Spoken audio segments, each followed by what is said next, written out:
छत्तीसगढ़ में भी अब वोट चोरी को लेकर सियासत गर्मा गई। उप मुख्यमंत्री विजय शर्मा ने कहा कि राहुल गांधी को विरोधाभासी बातें नहीं करनी चाहिए।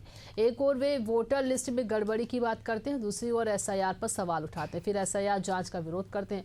आगे उन्होंने कहा कि छत्तीसगढ़ में भी पारदर्शिता के लिए एसआईआर अनिवार्य है। बिहार में एसआईआर रिपोर्ट की मांग के बाद अब छत्तीसगढ़ की बारी है।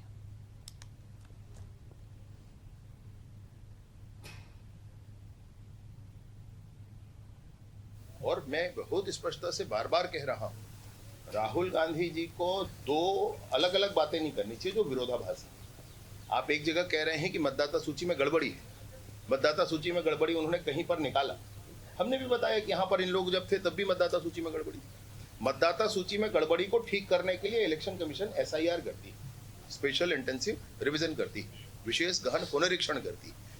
अब राहुल गांधी जी एक बार कह रहे हैं कि इसमें गड़बड़ी है और दूसरी बार कह रहे हैं कि जो स्पेशल इंटेंसिव रिवीजन है इसका विरोध हम करेंगे बिहार में। ये दोनों चीजें कैसे हो सकती हैं? मतलब आप दोनों ही विरोधाभासी बातों के लिए आप कहेंगे तो कैसे संभव हो सकता है? इसको कोई बहुत सामान्य है विषय, कोई भी समझेगा, जो भी थोड़ा सा बेसिकली इस विषय पर लेकर काम करने वाला है वो सब समझेगा।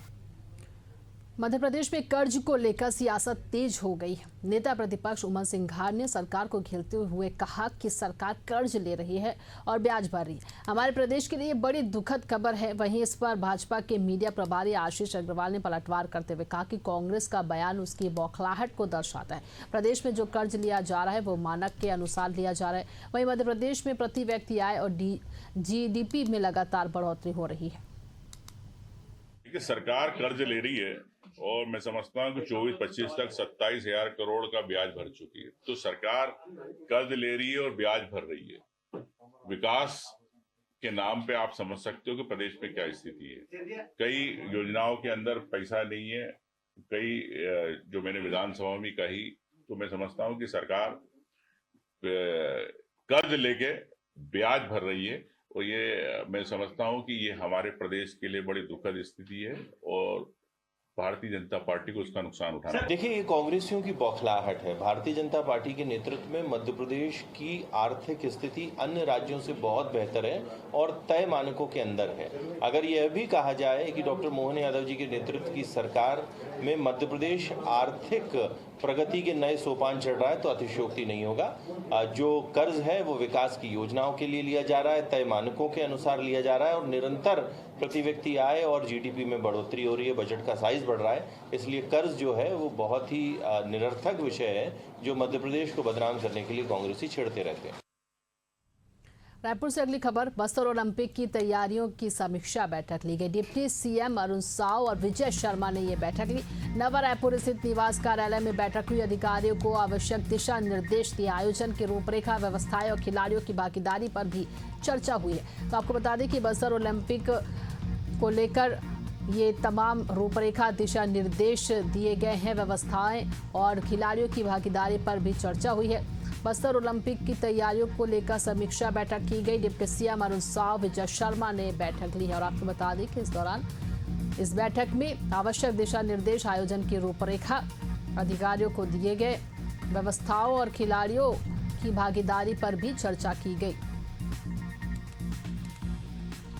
बस्तर ओलंपिक को लेकर तैयारियां जो हैं उसको लेकर समीक्षा बैठक की गई है। डिप्टी सीएम अरुण साव, विजय शर्मा ने बैठक ली और इस बैठक के दौरान अधिकारियों को आवश्यक दिशा निर्देश भी दिए गए।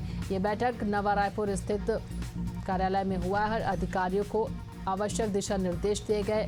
वहीं आयोजन की रूपरेखा, व्यवस्थाएं, खिलाड़ियों को लेकर भी विस्तृत रूप से चर्चा की गई। बिहार के सासाराम में अनुसूचित जनजाति कल्याण मंत्री और भाजपा नेता जनक राम ने कांग्रेस और राजद पर जोरदार हमला किया। उन्होंने कहा कि महागठबंधन के कांग्रेस और राजद के नेता लुटेरी पार्टी के सरगना है। कांग्रेस ने जहां प्राइवेट लिमिटेड कंपनी बनाकर देश को लूटा तो वहीं राजद ने अपराधियों का गिरोह बनाकर प्रदेश को लूटने का काम किया। यही कारण है कि जनता सजग हो गई है और पिछले 20 सालों से इन लोगों को सत्ता के आसपास भी भटकने नहीं दे रही है।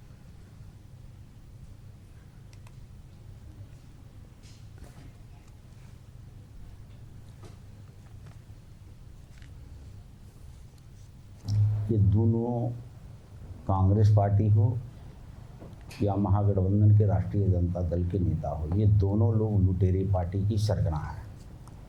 ये प्राइवेट लिमिटेड कंपनी बना करके कभी देश को लोगों ने लूटा है।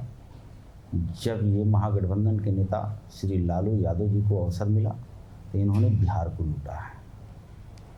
छोटे छोटे चोरी करने के लिए एक गिरोह होता है और जब बड़ा डाका डालना होता है तो इन लोगों ने महागठबंधन का नाम दे करके देश के नागरिकों, बिहार की जनता को आंख में धूल झोंक करके फिर लूटने के लिए ये साजिश और षड्यंत्र करते हैं। उत्तर प्रदेश के बहराइच के मंझारा तौकली गांव में भेड़ियों ने एक बुजुर्ग महिला पर जानलेवा हमला कर दिया, जिससे महिला गंभीर रूप से घायल हो गई और उसे इलाज के लिए बहराइच मेडिकल कॉलेज में भर्ती कराया गया। वहीं इस घटना के बाद पूरे इलाके में दहशत का माहौल बना हुआ है।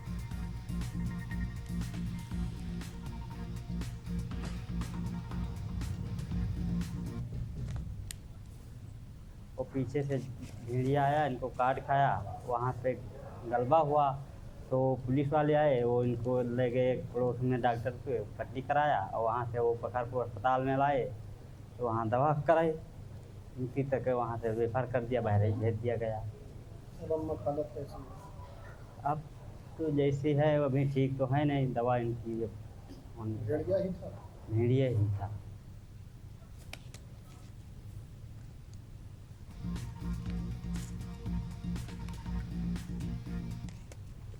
मध्य प्रदेश के उज्जैन में पुलिस ने नकली नोट के एक बड़े रैकेट का खुलासा करते हुए 5 आरोपियों को गिरफ्तार किया और यह गिरोह केमिकल और प्रिंटर की मदद से नकली नोट छापकर बाजार में चला रहा था।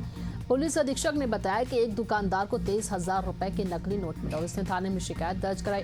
फिर पुलिस टीम ने कार्रवाई करते हुए गिरोह का पर्दाफाश किया और उनके पास से 4,97,000 जाली नोट बरामद किए। वहीं नकली नोट बनाने में इस्तेमाल होने वाले उपकरण, CPU, कलर प्रिंटर, केमिकल और बटर पेपर भी जब्त किए गए।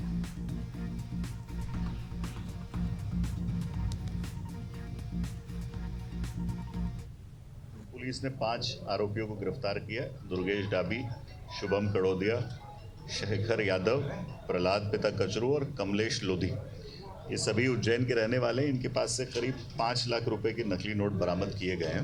ये इसमें जो 2 मुख्य आरोपी प्रहलाद और कमलेश हैं, ये पूर्व में NDPS के अपराधों में बंद रहे हैं और 10-10 साल इनको माननीय न्यायालय से सजा हुई है। और ये उसी दौरान एक आरोपी सुनील पाटिल, जो मूलतः बुरहानपुर और देवास का रहने वाला है, इसके संपर्क में आए। इसके विरुद्ध करीब 9 मामले हैं नकली नोट छापने के 2006 से लेके अभी तक। इसको भी माननीय न्यायालय से 10 वर्ष की सज़ा हुई है। जब जमानत पे बाहर आए, इस दौरान ये आपस में संपर्क में आए और उन्होंने इस तरह से नोट छापे हैं। छत्तीसगढ़ के जगदलपुर में दंतेवाड़ा मार्ग पर भीषण सड़क हादसा हो गया। बीती रात बोलेरो और कार की आमने सामने भिड़ंत हो गई और टक्कर इतनी जबरदस्त थी कि दोनों वाहन देखते ही देखते आग की लपटों से घिर गए। हादसे के समय कार में 3 युवक मौजूद थे, जिनमें से एक युवक निकलने में कामयाब हो गया, जबकि बाकी के 2 युवक वाहन में फंसे रह गए और जिंदा जलने से उनकी दर्दनाक मौत हो गई। घटना की सूचना पर पुलिस पहुंची, बचाव कार्य किया और पूरे मामले की जाँच में पुलिस जुट गई है।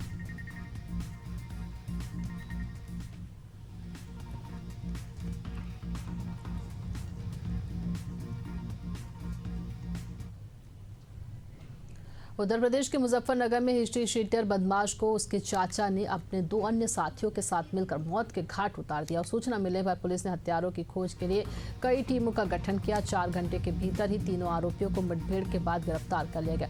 बता दें कि पुलिस और हत्यारों के बीच हुई मुठभेड़ में तीनों आरोपी घायल है, जिन्हें इलाज के लिए अस्पताल में भर्ती कराया गया। वहीं आरोपी के पास से राइफल, तमंचा, जिंदा कारतूस और बाइक बरामद किया गया।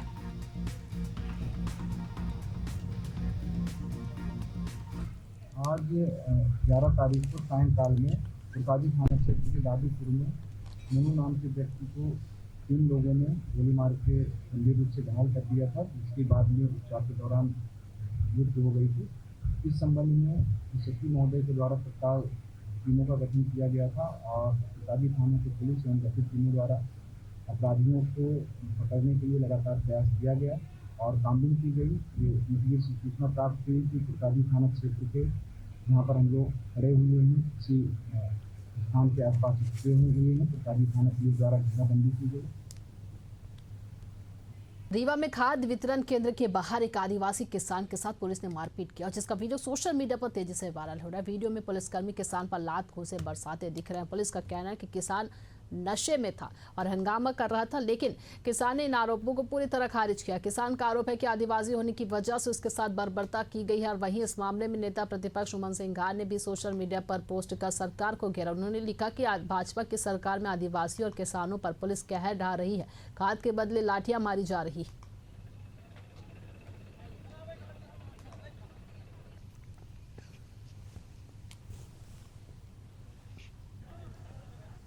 किसानों के साथ मारपीट नहीं हुई है। ये थाना जवा अंतर्गत की घटना है और कल की घटना है। ये जो व्यक्ति है प्रभुदयाल कोल, ये वहीं पर थे और शराब पी हुई थी, नशे की हालत में थे। संभवतः शराब पी होगी इन्होंने और गाली गलौज कर रहे थे, अभद्रता कर रहे थे। पुलिस बल द्वारा इनको रोका गया कि इस प्रकार से यहाँ पर व्यवहार ना करें, लेकिन इनके द्वारा पुलिस की बात नहीं मानी गई। तब इनको थाने ले जाया गया। साथ ही चूँकि ये नशे की हालत में समझ में आ रहे थे, तो इनका मेडिकल भी करवाया गया और प्रतिबंधात्मक कार्यवाही करते हुए इनके परिजनों को सुपुर्द कर दिया।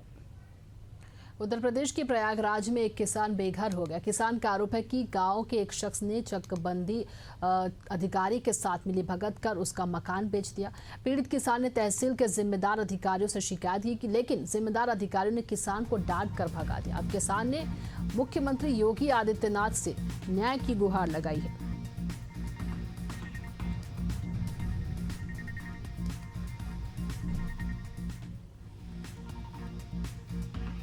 समझता है कि हमारा ये मकान 35-40 साल पहले का है, चकबंदी के पहले का है। हमारे पिताजी से सर्वे अधिकारी बोले थे कि ये तुम्हारा आबादी दर्ज कर दिया है। ये आप लोग को पता है सर, आप लोग अधिकारी हैं कि किसी का मकान से चेक नहीं बनता, और इनके यहाँ चकबंदी वाले अधिकारी रहते थे। इन्होंने मिली भगत करके हमारे मकान पे अपना चेक बैठवा के और वो जमीन बेच भी दिया। ये दारा पटेल हैं, शंभू के लड़के। हाँ, तो ये 3-4 लोग हैं, 5 लोग। ये बोलो तो मारते भी हैं और क्लेम भी करते हैं। ज्यादा कहो तो जाके दरोगा जी को पैसा देके हमको मरवाते हैं सर। मध्य प्रदेश में शराबबंदी एक बार फिर से चर्चाओं में है। पूर्व मुख्यमंत्री उमा भारती के बाद अब ग्वालियर में भाजपा की महिला पार्षद अर्पणा पाटिल ने शराब की दुकानों को लेकर मोर्चा खोल दिया। महिलाओं और छात्राओं के साथ हो रही छेड़छाड़ और धार्मिक स्थलों के पास खोली गई शराब दुकानों के खिलाफ अब आवाज बुलंद हो रही है। देखिए इस पर एक खास रिपोर्ट।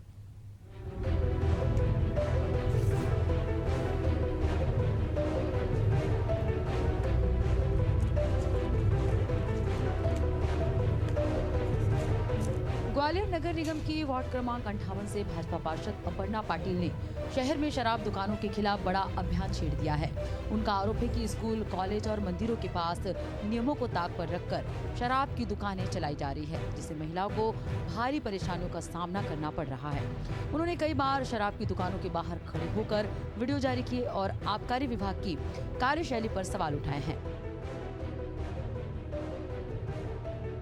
ग्वालियर में शराबबंदी की मांग, भाजपा पार्षद अपर्णा पाटिल ने उठाई आवाज। मंदिरों और स्कूलों के पास खुली शराब की दुकानें, महिला और छात्रा को हो रही भारी परेशानी, शराबियों की हरकतों से बढ़ रही छेड़खानी की घटनाएं, आबकारी विभाग पर शराब माफियाओं से मिली भगत का आरोप।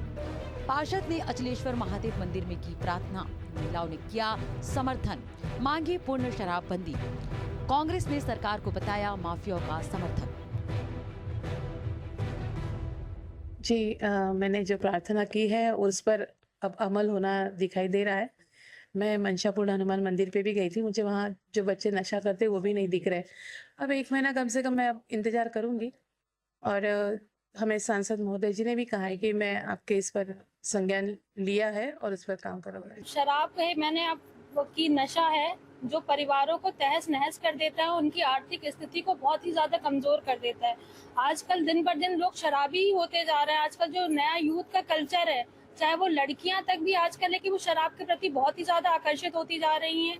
नए यूथ है, कॉलेजेस वगैरह में पार्टी क्लब्स ये सब भी है कि ये मतलब अपने आप को मॉडर्न दिखाने के चक्कर में ये लोग ये नहीं देख रहे हैं कि शराब अगर ये लत लग जाएगी तो परिवार तहस नहस हो जाते हैं, बच्चे पढ़ाई में कमजोर होते हैं। माहौल है शराबी, कोई शाम को घर आ रहा है, अपनी पत्नी को पीट रहा है, डांट रहा है, उससे बच्चों पे भी मानसिकता पे बहुत ज्यादा असर आ रहा है। परिवार में नकारात्मक चीजें फैली जा रही हैं, आर्थिक स्थिति से भी बहुत ज्यादा कमजोर हो रहे हैं। ये रहता है ना कि हम जा रहे हैं और जो शराबी होते हैं वो अपनी इस मानसिक स्थिति बिल्कुल पूरे तरीके से खो देते हैं, ठीक है। और जिसमें कि एक महिला को निकलने में या उस, और दूसरी बात ये भी होती है कि शराबी अपने मानसिक स्थिति खोने के बाद में उसे स्वयं को नहीं पता होता कि वो क्या कर रहा है। उसके शरीर में, उसके जन धन में जो हानि होती है, उसके पारिवारिक स्थिति खराब हो जाती हैं, जिससे कि हमें तो ये लगता है कि इस शराब के विरुद्ध हमें पूरे समाज को एकजुट होकर काम करना चाहिए।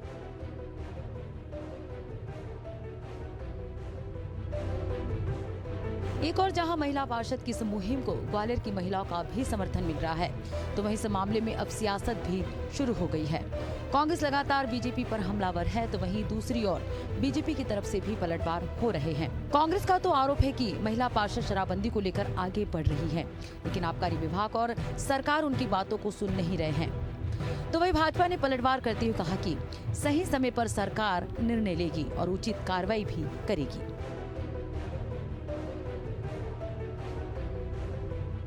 देखिए, ग्वालियर के एक पार्षद जो हैं पाटिल जी, वो पूर्ण रूप से अपनी पार्टी से और भारतीय जनता पार्टी की सरकार से, मुझे लगता है कि उनका मोह भंग हो गया, बल्कि उनका विश्वास ही खत्म हो गया है। क्योंकि जिस प्रकार से शराबबंदी के लिए एक महिला जाके अंत में जाके भगवान भोलेनाथ की शरण में जाती है, इसका मतलब ये है कि उनका विश्वास पार्टी से और सरकार से, भारतीय जनता पार्टी की, वो खो चुकी है। उन्हें विश्वास नहीं है कि भारतीय जनता पार्टी शराबबंदी करेगी। जिस प्रकार से आप देख रहे हैं नशाखोरी हो रही है पूरे जिले में, विशेषकर ग्वालियर में, और भारतीय जनता पार्टी के कहीं ना कहीं जो नेता है उनका बर्दाश्त है, उनकी जेबें गर्म की जा रही हैं। यही कारण है कि कांग्रेस पार्टी के जो माननीय अध्यक्ष जीतू पटवारी जी, उनने जब नशाखोरी पर बात की तो पूरे प्रदेश में उनके खिलाफ आंदोलन किया गया, उनको बदनाम किया गया। शराबबंदी का सवाल है, ये निर्णय शासन को लेना है, और पहले भी इस पर कई बार बहस भी हो चुकी है, और मुझे पूरा भरोसा है कि उचित समय पर सरकार इस संबंध में भी उचित निर्णय लेगी। जब तक ग्वालियर की बात है, ग्वालियर में भी अगर शराब की दुकानें खोलने में किसी प्रकार के नियमों का उल्लंघन हुआ है, उचित निर्णय लेकर नई दुकानें खोली गई है, तो इसकी शिकायत किए जाने पर, जांच किए जाने पर कार्रवाई होती है। अभी हाल ही में हम लोगों ने देखा जनरल चौराहे पर जो दुकानें खुली थी, वो दुकानें बंद की गई। मैं तो यही कहना चाहूँगा, कांग्रेस से भी अगर इस तरह के कोई नियम के विरुद्ध काम हो रहा है तो उसकी शिकायत वो करें, सरकार से करें, आबकारी विभाग से करें। मुझे पूरा भरोसा है कि उस पर कार्रवाई होगी। अब ये मामला सिर्फ एक वार्ड या एक नेता का नहीं रहा। शराबबंदी को लेकर उठ रही ये आवाजें धीरे धीरे जन आंदोलन का रूप ले रही है। सवाल ये है कि क्या सरकार इस आवाज को सुनेगी या फिर महिलाओं को एक और लंबी लड़ाई लड़नी होगी। एशियन न्यूज के लिए ग्वालियर से भूपेंद्र भदौरिया की रिपोर्ट।